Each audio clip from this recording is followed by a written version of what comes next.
He's going to mount me. Okay, cool. You want in, don't you? Look? All right, welcome to the podcast. I'm Henry. I'm Steve. Today we are going to be talking, or every session, every podcast, every episode, oh my God, she's getting off.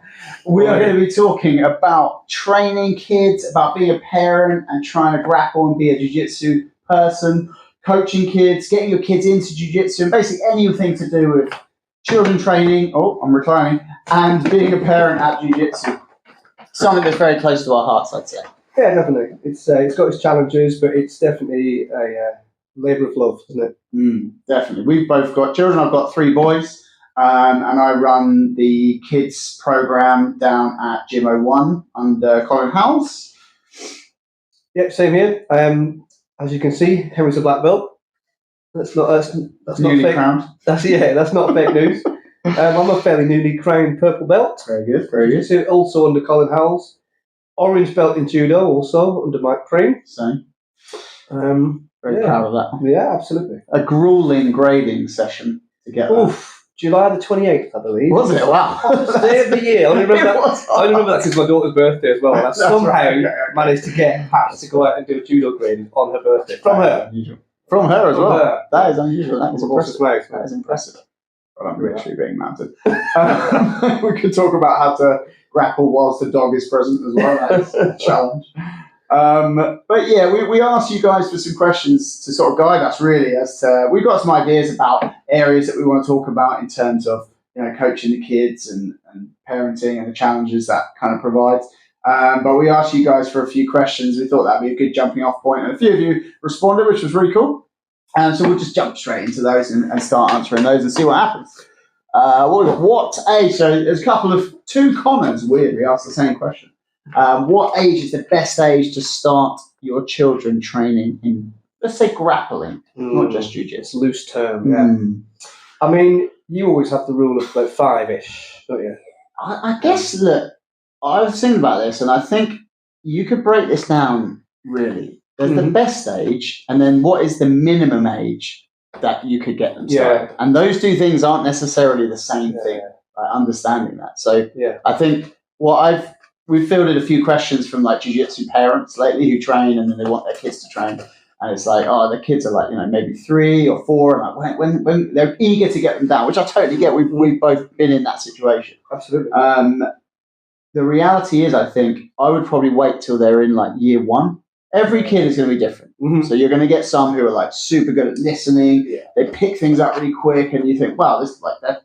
4, like this is crazy. But I would, mostly 99.9% of the time, they're very hard to coach at that age. Like before they get into year 1, and they've done that year R at school, a bit of nursery, that like uniformity of you have to do certain things at certain times at school starts to wear off on them, and then when they get to jiu-jitsu class, they're more able to kind of get involved in like the structure, and they're not just like running around like complete lunatics. Most of them are still running around like lunatics. This is all ideal. My kids fully included in that. But yeah, I'd say the minimum age I would probably wait. You're always going to see outliers, but until they're around 5. So you are right. I think it's the school and the curriculum, the structure of that probably does enable them to understand the structure and the format of it, because they get very used to the free flow of nursery, and also they're on a spongy mat in a little suit running around. It feels like a soft play area. So there's that association as well. Yeah. So it can be tricky. As you say, you maybe get one kid in a probably quite a large number that will just get it from day one, but they're few and far between at that age. They are, and I would not hope that your child is going to be that child. Like we all hope that our child's going to be that child. Well, they're just a bit of a prodigy, really. I know, he probably gets it from me. Just genetics, isn't it? Just genetics.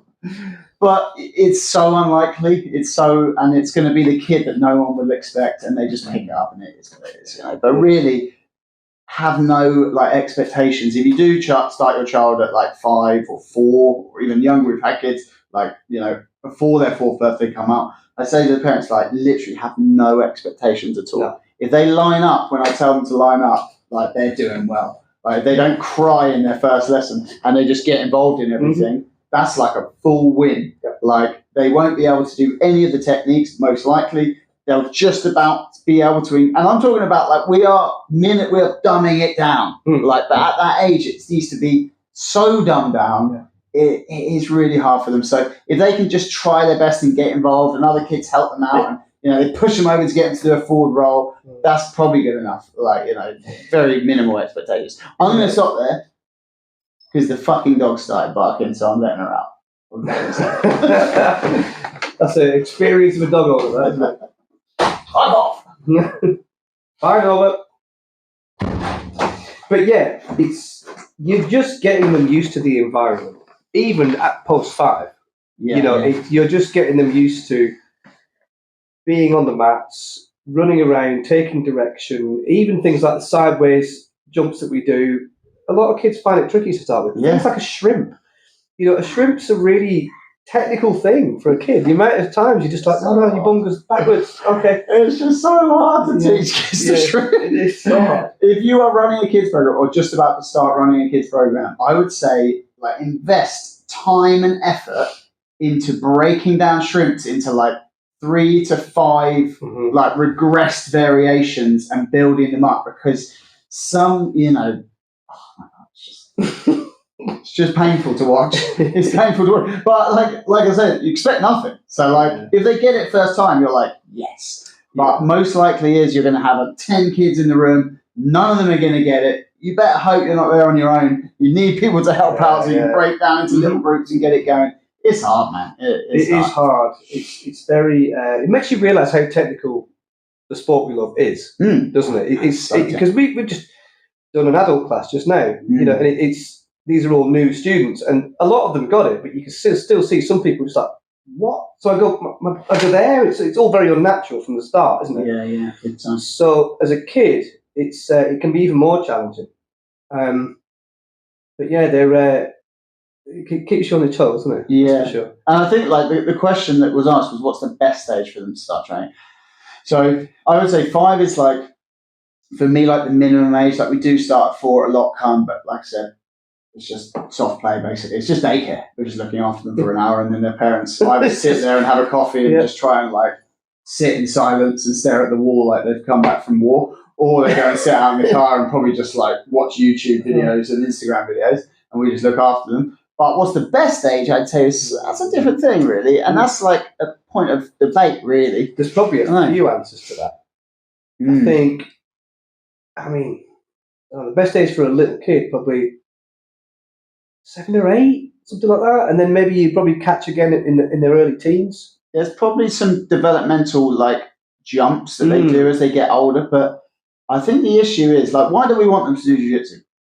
Like, it might be that like we might say, well, even if they only do it for like 5 years, it gives them like a good grounding of like physical like competency. They can move well, they can forward roll, backward roll, they can block punches, they can take someone down, that they're rough and tumbling, they're getting some good development out of that. And even if they quit at like 15, it doesn't really matter, because those formative years have been like coupled with a great sport that's going to help them in so many ways. But for me, like, and yourself, we want them on the mat for the rest of their life. You want a full convert into the cult of jiu-jitsu, paying every month. We don't get any of that money because we don't own the gym, but like, converted, knuckles just mashed up, big ears. That's what I'm looking for. Wearing their gi to Tesco. Exactly. Staring everybody out. Exactly. All the good stuff. Really selling jiu-jitsu to the non-jiu-jitsu people. 100%. Normalising sitting on another man's face. Sure, that's fine. Teabagging. It's all Great accepted. move. It works. So it's starting to take a bit of a sinister turn, but this is what we want from the kids program. That's a difficult one. When should they start so that we actually convert them into a lifelong jiu-jitsu person? Is it 5? Probably not. Is it like 7, 8? Probably not. You're probably better them starting in their like tweens, early teens, I reckon, because then they're sort of like that, hit that honeymoon period, 2, 3, up to 5 years, and then by that point they're like almost like an adult, like 18, 19, and they're like fully invested at that point. And I feel like that's going to become part of their like personality, their identity. Yeah, fully. Like I identify as being a fucking jiu-jitsu person. Yeah, because you think that the stage of life that someone who is 13 is, on an average, there's someone who's looking for an identity. They're looking for a thing to be like, well, I want to put my stamp on that. Yeah, yeah. And it can be anything. It could be guitar, it could be jiu-jitsu, it could be a sport, it could be another art form. But you're at that age where you're trying things out, right? And I think as we all know, there's so many good things to garner from jiu-jitsu outside of the mats. You know, the life lessons and all that kind of things. It can be such a good thing for kids to get into, and I think they're at such a good point in their life then. Yeah, yeah. And they're also young enough where they can take it all on, and they've got all that neuroplasticity, so they can remember it all, like us. So there's no plastic in there. It's just chaos. A steel prison that just will not allow information in. School run times, meal times. If those get changed, they got changed this year. It's just chaos. Oof. Chaos. Yeah. Don't even go there. No. Yeah, and they're also old enough where you've got to practice this to get better. I think that's the thing. The thing that can be a struggle with little kids is they come to training on a Saturday afternoon and they do it, and then they go home and they forget all about jiu-jitsu until the week after. And then you're kind of, you're back to where you were. As long as they're having fun, that's still fine. Yeah, yeah. But at that age, I think, expect nothing and praise everything. Yeah, I think positive reinforcement. In terms of that, like longevity, think about things that you were doing when you were like between 5 and 12. Like, are you doing them now? Yeah. Like some people will be. Some like maybe that's when you started playing the guitar and you're still. I know I was older. I was like 16. So there we we got a case study of one, and that 100% rubber stamp proves our point. All right, let's just close that now. Done. Exactly. Yeah. But yeah, I mean, I started jiu-jitsu when I was 27. Something like that, 28. Yeah. So like it was late in life. Yeah. I wish I started it earlier, but the things I was doing at that age, I was like bang into football. Yeah. I was like, I don't give a shit about that. I'm never playing it. I don't mind having a kick around with the boys. Yeah. Occasionally, like look at a result, and that's about it. And watch the World Cup, obviously, and that's more just to be like round down and just disappointed. Yeah. Remind yourself you're a human. English people are used to that. Yeah, that's just a habit that's built up now. It's like 4 years, right? We get us nestle in for this annual dose of disappointment. I was teaching the boys about that this year. This time we got to the final, and they're like, we're gonna win, and I'm like, brace yourself. Listen, boys. All right, I know you're excited, but we need to understand that we're gonna lose. Yeah. And this is just part of your growing up. This is part of being part of your culture. That's it. It's part of your culture. The game we invented, we would lose. But I felt like we needed to lose because if they won, they wouldn't understand. Like, life lesson. No. Sorry. That's not what it's about. That's resilience training. Right? Exactly. Yeah. It's such a good dad. I think so. Yeah. It was all about that. But I can't remember what we're talking about now. But yeah, I think you're probably right. Starting later, even though as a jiu-jitsu parent, you're just like, I just want to get them on the mats. They're going to be some sort of prodigy. We're going to go out and win loads of medals. It's going to be amazing. I've got my little sidekicks. Totally living vicariously through my kids. Yeah, exactly. They've got hair. But hopefully you end up with a Mika Galval. Maybe they're not as good as him, but maybe they carry on training and they do it all the way, and then they're an adult and they love it, and whatever. Maybe it's not their living or whatever, but they do it something like that. Yeah. I think that's the balancing act that we're all trying to sort of keep going. But I think the reality is, if you allowed them to just sort of drift in and out, maybe if they want to do it, they can do it. If they don't want to do it, that's fine. And then they come back to it, hopefully in their teens. I think there's probably more chance that they actually carry it on. Yeah, that's it. And I think that's also an important point. Don't despair if they do want to give up when they're 7 or 8 or 9 or 10 or whatever, because like you just said, they've had a good grinding in a sport that's a really complicated way of moving their body. It's going to give them it's like a lot of kids do gymnastics and stuff. It's like a grounding. Yeah, I feel jiu-jitsu is the same, and it has that self-defense sport kind of aggression element as well, which can be handy. And I think it's just important to kind of have something like that in your life. And even if they go away for 5 years, as you say, they could come back as a teenager and still be plenty young enough to kind of start again. They'll have that grounding. I started at friggin' 28. I wish I'd started at 18. Even 18 would have been amazing. 38, I think, when I started. Really? 37. So old. Oh, fuck, mate. So old. Honestly. Yeah. What are you trying to say? Is I don't look it, right? I feel great. Thanks, mate. Yeah. What I took from that is I look really young. That's it. Thanks, A mate. shock. Yeah. Oh, you're not 25? What the hell? So you're a young dad. Look, I think, in summary, people that have asked, and if you're listening and you've got young children and you're thinking, I'm on Amazon, I've found the M quadruple zero size key for my child. Just don't buy it. Just wait. Maybe bring them down when they're like 5. See how they go. No pressure. Just chill. If they want to do it, that's fine. Yeah. If they don't want to do it, that's fine. The fun's got to come first, right? Yeah. You know, it's got to be fun. And I've seen it before with parents. Normally dads, but sometimes mums, just really like, you're not doing it right.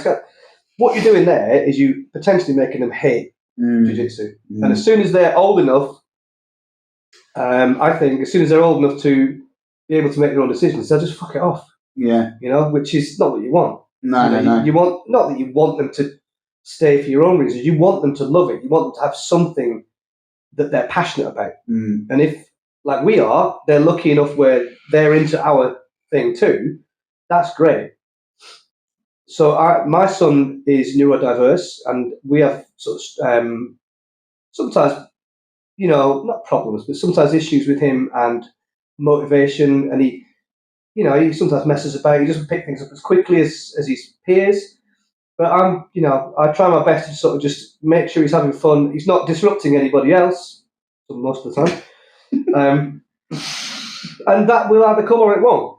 And if he wants to continue, that's fine. But if he doesn't want to continue, then that's also fine. Hopefully it's given him that grounding. Yeah. That he can carry on to another sport or another endeavour, Yeah, at the end of the day, I know it sounds cheesy and bullshit, but you just want your kids to be happy. Yeah. And if they're happy doing a sport that you love and you can bond together doing that, that's great. If they find something else, whatever, that's fine as well. And you'll bond with their love of that, and you'll take an interest in whatever it is they're doing. So it's fine, isn't it?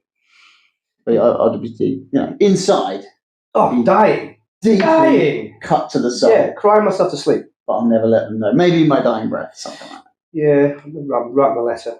Yeah, so that they can't talk to you about it as well because you're dead, and really then it just cuts them for the rest of their life. Yeah, pass it on. That's the way. What's the next one?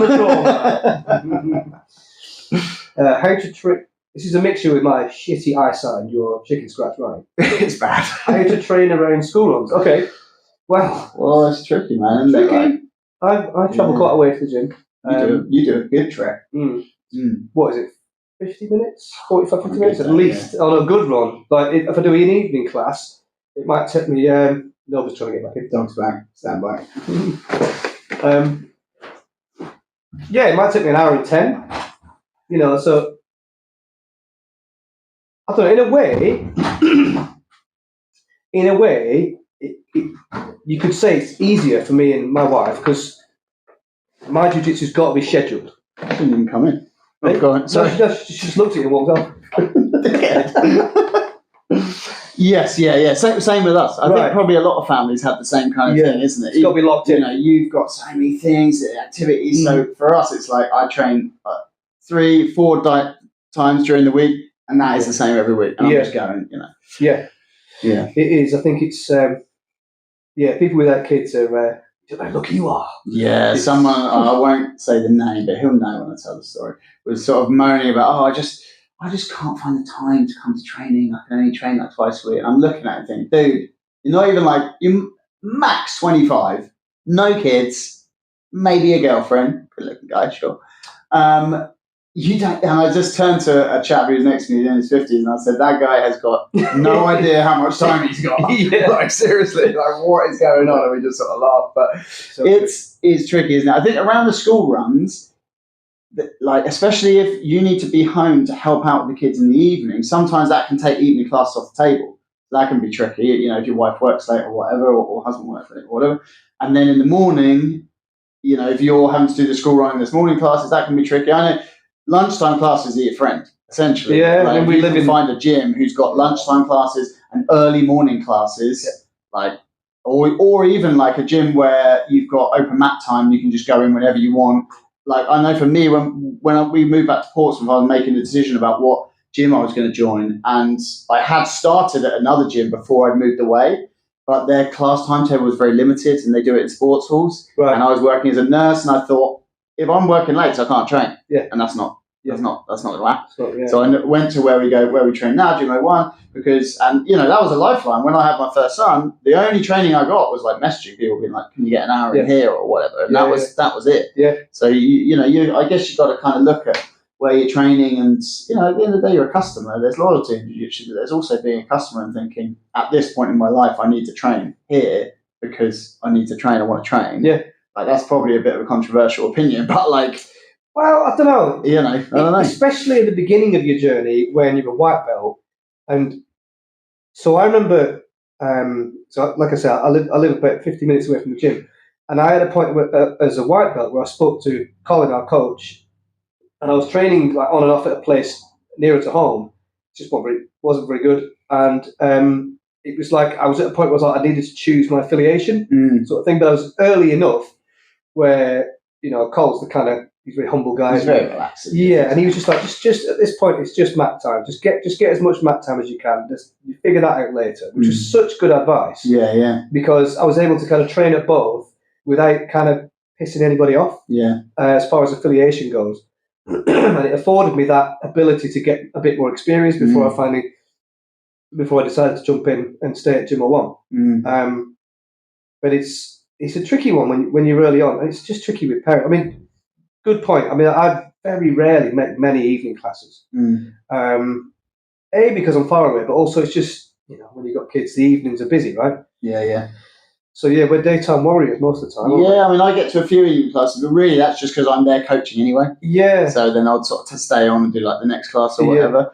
If that wasn't the case, then evenings probably would be much harder to get to. I mean, the wife, to be fair, very understanding, and she knows that it's important for me to train and stuff. So we make space for me to get there in the evening. And it's 5 minutes away. Like, it's not like I have to travel for an hour.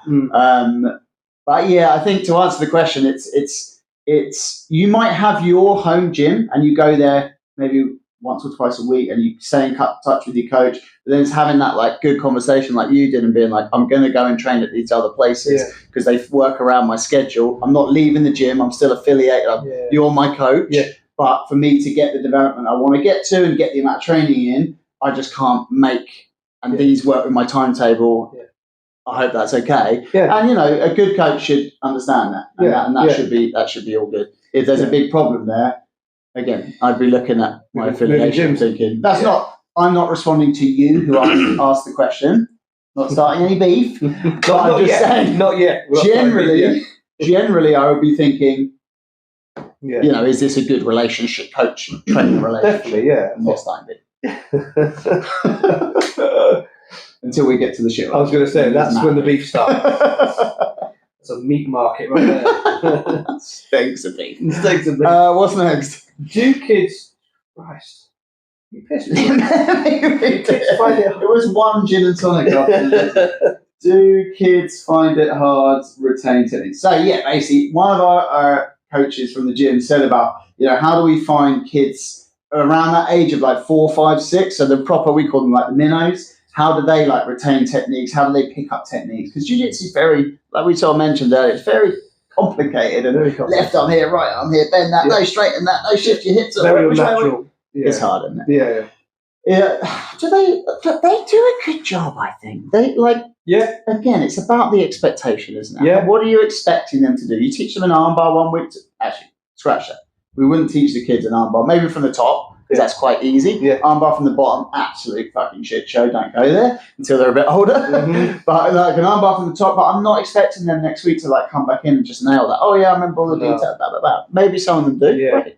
But it's that like, I call it like the process of like osmosis. Biologists, sorry if that's wrong, but like it just gets absorbed over time. You set up all the games, you're putting them in position, you're shouting, telling them, grab the arm, and then slowly over time, weeks after week, month after month, you're like, oh shit, that guy's doing an armbar. Like, it really does. And you're really impressed when it happens. So. Yeah, and it seems, I think Ruben did it a while ago, and it was just, he just hit it, and it was like, no one told him to do it, but he just went for the armbar. And it was like, it was like you say, it seemed like it was intuitive, but it's probably been absorbed over that time, which is just, it's interesting, because at the time, you don't see it. You just think, she's not getting it. And when you're trying to coach a kid through a move, and because there's many, when you really break it down, there are many little steps, even to an armbar, and you're trying to give them those steps in real time, hoping they'll take the information in. Do you know what I mean? Yeah. Not think you're shouting at them as well. Not be like, what's he shouting? Yeah, exactly. Yeah. No, just move your hips. No, other way. No, your hips. Look your knees. No, the other hip. No, the other hip. No, the other hip. Leg over there. No, other leg. No, there. Lean back. No, not that way. Okay. And it's just you end up like you're at a horse derby or something, or auction. It's very much like that. Yeah, it is hard, isn't it? But I wonder sometimes, because I'll sit there and watch jiu-jitsu on my phone and stuff. Like in the morning, I would be watching jiu-jitsu. Sometimes they wake up and I'm like, "This is my time." Why are you? Yeah, but I'm like, well, this is my time. Like you can go back to bed. Yeah. I'm going to sit here and watch jiu-jitsu. Yeah. Like, hello. Yeah, great, but we'll do that later. Yeah. And I do wonder whether sometimes, like when they do things on the mat, I'm like, did they like? Pick that up from like us watching jiu-jitsu together. Because they fucking pick up things that you don't want them to pick up. Oh my god, words, words, actions, things you realise that you say. That sort of thing. So I wonder whether they kind of just watching, like when you're watching jiu-jitsu. Do you hear about? I think Max Holloway was on the Rogan podcast, and he said he first learned to. His first MMA moves he learned from playing the UFC the game on the PlayStation or whatever, which is fascinating, isn't it? As a kid, but it's going in. You do see it occasionally. We had a student who was with us a while back. I think he got a girlfriend, then we never saw him again. Classic. He's 16, fair enough. So he writes. Anyway, he was very good, and when he turned up, I was like, "This kid's trained before. Come on!" Like he's inverting, he's doing all this sort of stuff. He's trying to do bolos and stuff. Yeah. He was like, "No, I just wrestle with my mates and just watch a lot of UFC and things like that." And I'm like, "It's just could be, mate, totally. It's totally feasible." Yeah. So sometimes it's like anything. It's like any art. Sometimes to some people it just makes sense. I was definitely not one of those people. I'm not a natural athlete at all. Every move I have to do it, and I'm always that guy. Sorry, me again. What? So just where? Yeah. Which left leg? Yeah, exactly. But I think I'm always actually. I expect nothing of the minnows. Anyone under like 7 or 8, probably 8 really. Yeah. I really expect nothing of them. Yeah. And then like what you see actually happening, I'm like, this is actually they're doing really well. Yeah. I'm not like thinking like they have to be like a Mendes brother's son, like who's like 5 and doing better knee slice passes than I can do. Like it is what it is. Like if they do a knee slice, which I have seen like little ones do, I'm like, that's great. We're getting the camera. They do it again. It's shit. But like anything good, I'm like this. So they do retain it. It just takes time, and you just have to expect that. You do, and you just especially in the little, just we've learned from just don't push them too hard. Definitely. Like my daughter's just started. She's had 2 sessions. Fair enough. My son, her brother, has been training for a little while, and she's used to coming down to the gym, so it wasn't quite as scary for her because she's used to coming down and watching her brother. But 2 sessions in, and she was doing a little foot sweep and she got down, and it was like, God, it's the best moment. I really had to hold my shit together. Look, you go, baby. I'm just proud of you for turning up. Special little girl. They're better than mine. Totally. Oh, that is good. Yeah, there's loads of good stuff to get your kids on the mat, and I think that's why like we're so like get the kids on the mat. But at the same time, like kind of going back to like answering the first question, what's the best age? Just when they're ready. Yeah. Do you know what I mean? Like when they're ready, they want to come down, get them down. But if it's starting to become a bit of a grind, like I would kind of really consider like, is this the right time? Shall I let them just drift and then they can come back to it? You know, and like because you totally could shoot yourself in the foot. And then get put off something that could be something that they would love. And you guess you got to question why, if you are pushing them to come every week when they're hating it, why are you doing that? Are you doing it for them or are you doing it for you? Yeah. That's always a question to ask yourself with anything that you do with your kids. Are you trying to live vicariously through them? We all fall into that trap, I think. Yeah. Or potentially fall into that trap anyway. And or are you trying to be like an overbearing, like creator of their future life? Like you're going to go and do this, and this is going to be good for you. I know best. I'm an adult, and it's like it's probably not the best way to approach things. It's not going to make them enjoy it. No. I don't think. Right, I'm conscious. We don't want these podcasts to end up like a 2-hour marathon, so I'm conscious of time. Yeah. And we've got the main event, Shit or Legit, where you send us your Instagram moves that are saved in your saved video vault that are never going to be watched again. We've all got them. We've all got them. We've all got them. We get to jiu-jitsu with the best of intentions. I'm like, oh, I've got this move. We never practice it. Maybe we do once, and then that's it. Or it doesn't even get that far. You go save, and you expect, cool, I'm going to know that move now. I've saved it, that's it. And then you never even look at it on your phone again. Literally, that is usually what happens. So, those moves, send them to us. Yeah. And we're going to analyse them, thrash it out here on the mats, decide whether it is actually legit or shit. Let's get into it. Let's find the first one. Let's find the video. Alright, so side control. Basically like a sort of shoulder lock thing from side control. Yeah. You've seen the video. They execute it very nicely. I've actually seen 2 videos. One where they kind of hit it a bit like an Americana, which we just showed you. The other one he kind of hit it like a straight foot lock. Let's see what we can get going. So he blocks the knee to make sure you're not going to step over into mount. And then there's the frame here, the frame on the elbow. You standard kind of side control frames, creating a bit of space. I need to get a bit of space here and then shoot this arm under and then rear naked choke with that frame. So this sort of rear naked choke. So this feels pretty tight. Mm-hmm. How do you feel there? Like, do you feel like you can like pull that arm out? I feel like I can do that. Yeah. I feel like I can circle that arm out. And not take that much effort, did it? No, but actually the higher up the arm feels good. If you were a bit lower down, I feel like I've got even more movement. So for me, getting higher up your arm, get a good part of the shoulder. That's right. We'll go from this position. Yeah. I'm getting. Is that higher up? Yeah. Yeah. So I feel like if I put post on the mat with my head, I can circle this arm out. I'm kind of. Yeah, I mean that's not good for me, is it? Let me try and finish it. Let me see if I can get the finish. I'm under. I've done my rear naked choke. Yeah, and then he was turning in, wasn't he? Yeah. I just feel like your arm's turning. Yeah, it is. Right. So as you turn, I'm just doing that. Yeah. So you would need a way to anchor the arm there, wouldn't you? Yeah. You're using both your arms. Yeah, and I think the other video I saw, it looked like a sort of straight foot, actually. Sorry, it's not a straight foot, straight arm lock. Right. I need to catch your arm, like it's just turning. Yeah, it's loose. It's just turning. Yeah, like I feel like you're kind of limp arming out. Yeah, that's it. Yeah. Well, as you said, you try me. In the middle, you try that bit. Come on, Daddy. Hey, baby. so framing on here, knee here to see that mount. Framing up here, get some space. Shooting this through, getting the rear naked grip on that. Are you still framing here, right? I think he was, yeah. So how does that feel there? I don't feel like I'm in danger, but then maybe I don't know what's going But on. then if I start doing that, you Yeah. can get it. Yeah, I mean, if I like thumb down, and kind of limp arm out, then I'm just out. You're right. Let's just assume that I don't do the right thing. Yeah. Right. Try and get finished it. Yeah.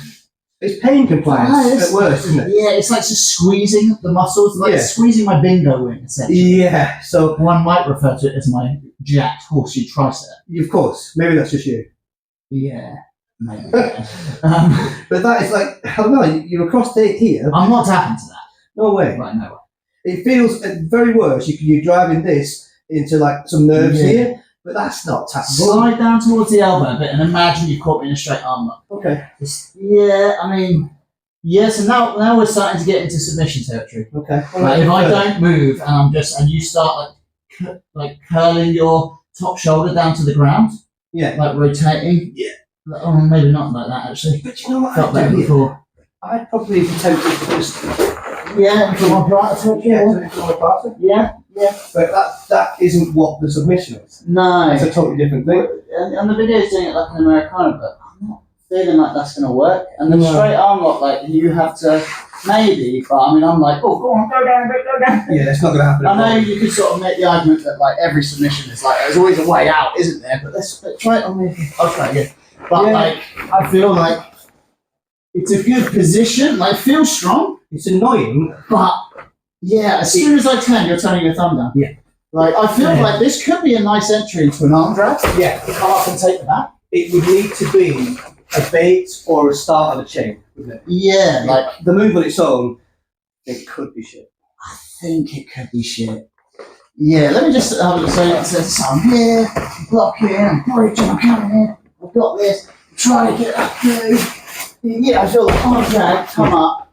I feel like if that was the move on Instagram and it was into an arm drag, I'd be like, that's quite cool, actually. Like, you know, someone's very tight, they're creating enough like contact with you, you're going to be able to get that grip set up, and then that arm drag to the back. That's nice. I know straight arm locks are a bit feely, aren't they? Like when you teach a straight arm lock to a beginner, oftentimes they don't get it because they're not quite getting where the bite is, like that. Like the hand on the shoulder, their shoulder's the other side, we're trying to kick a gap here and breaking into it. You know, they're like, oh, I can't quite get it, and they're just not quite getting the feel, and over time it gets better. But with that one, as a sub, I don't think it works. Yeah, I think that's a shit. Let me have another go. We've got to watch the video again. It's difficult.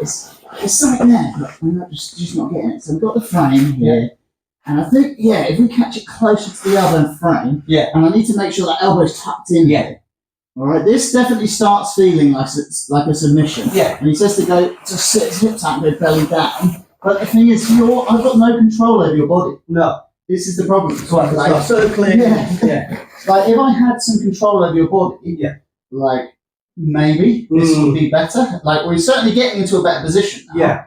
But maybe like if I locked you into half guard, but this is being advertised as an escape from side control, which is an escape, sure, but it's not a submission. Let me try again. What do we have to do? Maybe we just have to do it really quick. I think. See again, you limp arm. You got that out. I'm going to feel that pressure and limp away.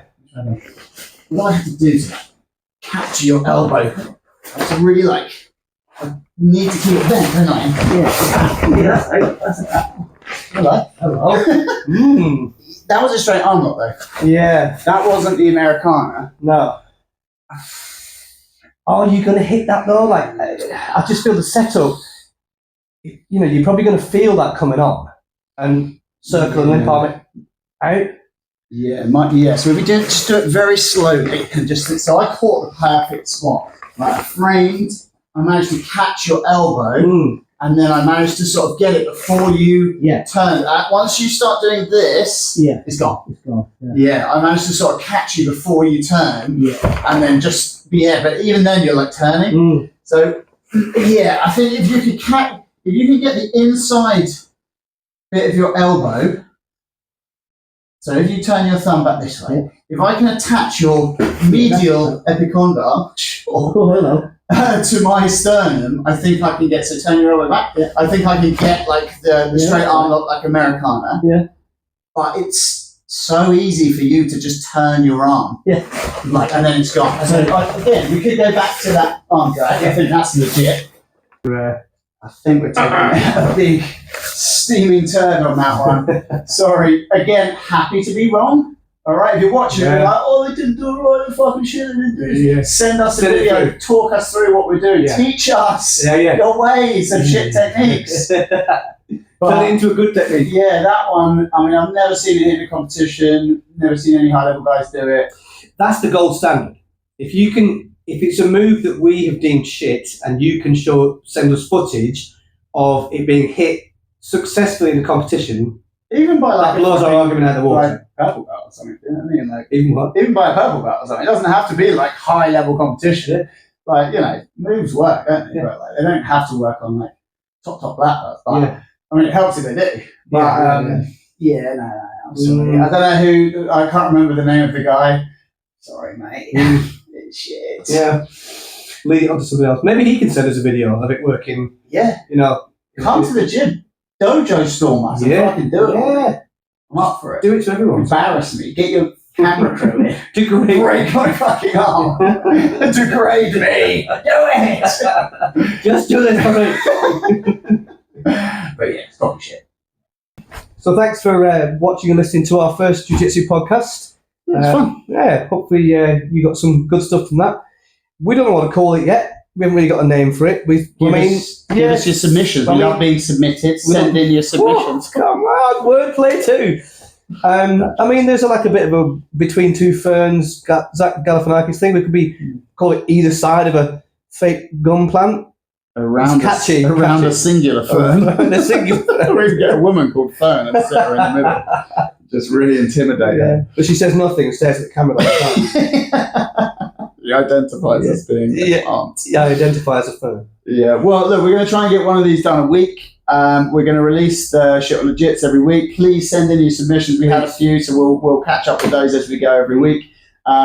More questions as well. We'll try and keep it a little bit of a theme each week, but we want to give you guys, the parents, the people trying to get their kids into jiu-jitsu, the people training kids, and the people just got that interest in being old and broken and trying to train and trying to get your kids into it. You're our guys and girls, all right? 100%. So anything that you know or anything that you want to ask about that subject, just send it in and we'll try and answer your questions. And enjoyed it today. We'll see you next time. Loved it. See you next time, guys.